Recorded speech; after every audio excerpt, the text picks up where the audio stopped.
Currency. Throughout history, there has always been a need for currency, and currency is constantly evolving. 1,000 years ago, people would barter with goods, the value of which would be determined by the buyer's need for the good. Although this system worked, it didn't allow for a standard value of a given product, which meant that you could never tell how much something was really worth. As trade increased, it was clear that a new system was needed. Early rulers throughout the world started creating their own currencies by either minting coins made of precious or semi-precious metals, or by endorsing a bond to a certain value. This system has remained the basis of currency for many years. But as international trade increased, people were faced with the problem of acquiring goods in foreign currencies.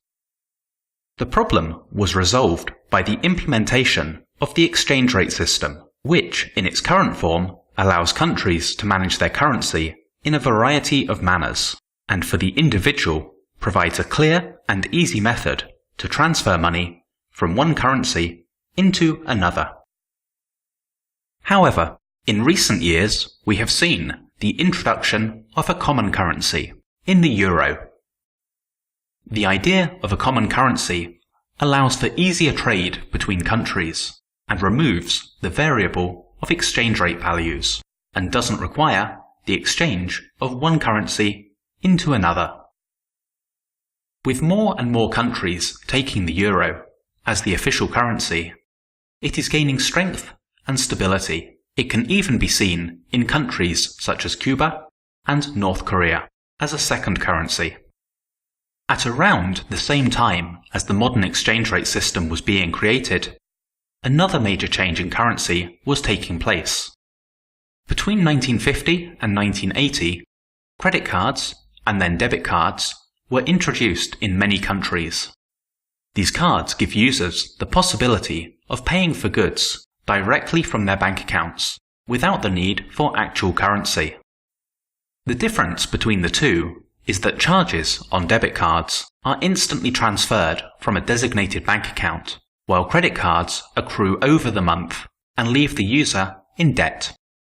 As time passed, the debit cards came to be the primary method for in-shop purchases. Nowadays, there are more debit card transactions than cash transactions. Initially, however, there was some resistance to debit cards, as the general public were unwilling to trust the new system, and the number of retailers accepting the cards was low. The 21st century has seen the start of the next step in the evolution of currency, virtual currencies such as Bitcoin. Bitcoin was the first of these decentralized currencies which operate independently of governments and often have no physical presence. Proponents of this currency argue that these cryptocurrencies offer many incentives over traditional currency, including added security in the fact that no one can steal from you, protection against seizure, as there is nothing physical, it cannot be seized by a third party wishing to freeze your assets, and last but not least, freedom from taxes. There are, of course, those who claim that virtual currencies are not safe, particularly those which are not regulated, as there are no instruments in place to prevent valuation fluctuations. And from a more practical side, the limited number of merchants accepting this type of currency means shopping on the high street is impossible. Bitcoin is undoubtedly the leader in virtual currencies, despite heavy criticism, and even major theft, but for the time being, it is far from being real competition to traditional currencies. Money, and by extension currency, is a vital part of our daily life, but we are unable to predict what form of currency we will be using in 50 years' time. Will we all be using virtual currencies?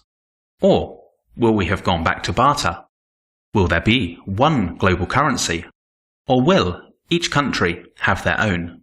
With such uncertainty, One thing is for sure. We are all looking for that safe investment.